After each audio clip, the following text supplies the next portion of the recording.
Moving to the next page. We can try preparing temporary mounds of peels of onions of different sizes. What do we observe?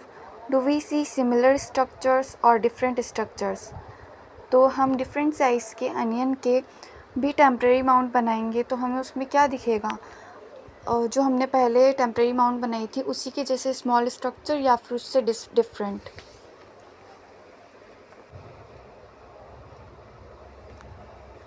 Now, what are these structures?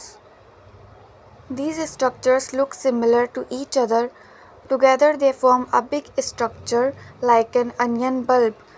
We find from this activity that onion bulbs of different sizes have similar small structures visible under a microscope. The cells of the onion peel will all look the same regardless of the size of the onion they came from. अब ये जो सारे structures होंगे small structures ये सब same ही नज़र आएंगे और ये सब मिलकर क्या बनाएंगे पूरा एक बड़ा सा स्ट्रक्चर जो कि है अनियन बल्ब. और हमें इस एक्टिविटी से ये पता लगता है कि चाहे प्याज छोटा हो या बड़ा हो उसके जो स्मॉल स्ट्रक्चर्स होंगे माइक्रोस्कोप के अंडर हमें वो सब सेम ही नज़र आने वाले हैं.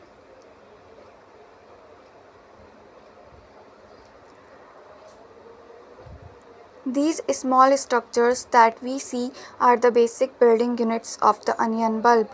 ये जितने भी small structures है ये सब basic building unit है इस onion के. These structures are called cells. In structures को हम cells कहते हैं. Not only onions but all organisms that we observe around are made up of cells. However, there are also single cells that live on their own. ये सिर्फ onion ही नहीं हमारे आसपास जितने भी ऑर्गेनिजम्स हमें नज़र आते हैं वो सारे सेल से मिलकर ही बने हैं और हम खुद भी सेल से मिलकर ही बने हैं.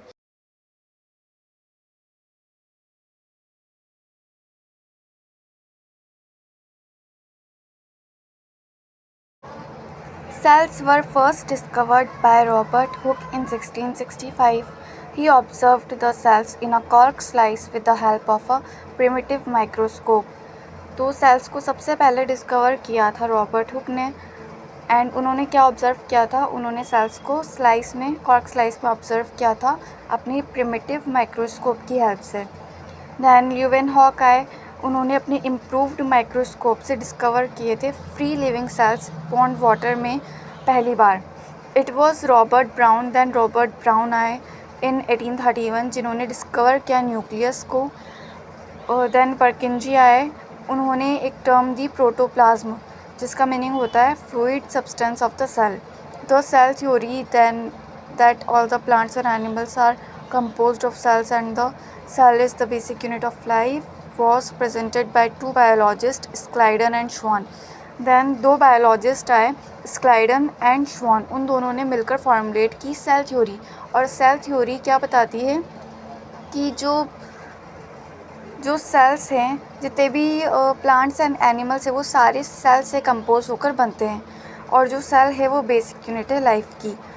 दैन रुडोल्फ विर्को साइंटिस्ट आए तो उन्होंने इस थ्योरी को और ज़्यादा एक्सपेंड करते हुए बताया कि जो सेल्स है वो नए सेल्स कहाँ से फॉर्म होते हैं वो अपने प्री एग्जिस्टिंग सेल्स से बनते हैं.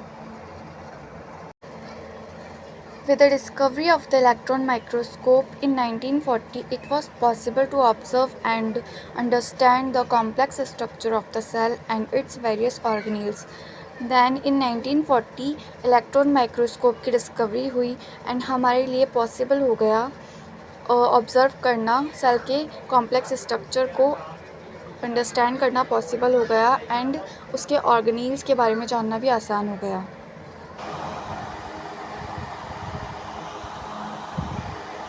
The invention of magnifying lenses led to the discovery of the microscopic world. Magnifying lenses की इन्वेंशन से डिस्कवरी हुई माइक्रोस्कोपिक वर्ल्ड की. It is now known that a single cell may constitute a whole organism as in amoeba. अब ये जाना जाता है कि एक सिंगल सेल से पूरा एक ऑर्गेनिज्म बन सकता है जैसे कि amoeba.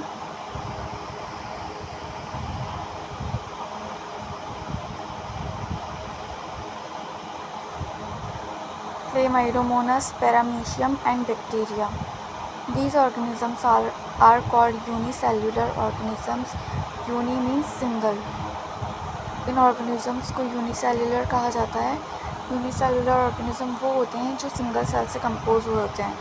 On the other hand many cells group together into a single body.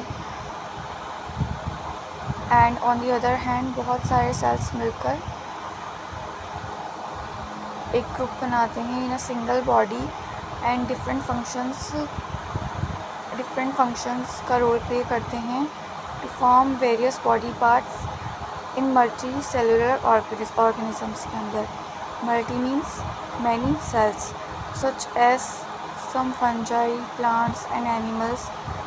Can we find out the names of some more unicellular organisms. Every multicellular organism has come from a single cell. How? Cells divide to produce cells of their own kind. All cells thus come from pre-existing cells. Cells divide होते हैं नए cells produce करने के लिए और सारे cells कहाँ से बनते हैं? अपने pre-existing cells से.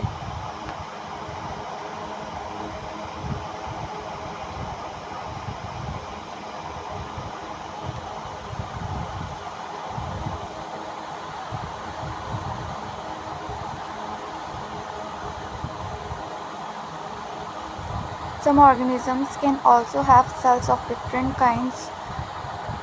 कुछ organisms में कुछ different kinds के भी cells पाए जा सकते हैं.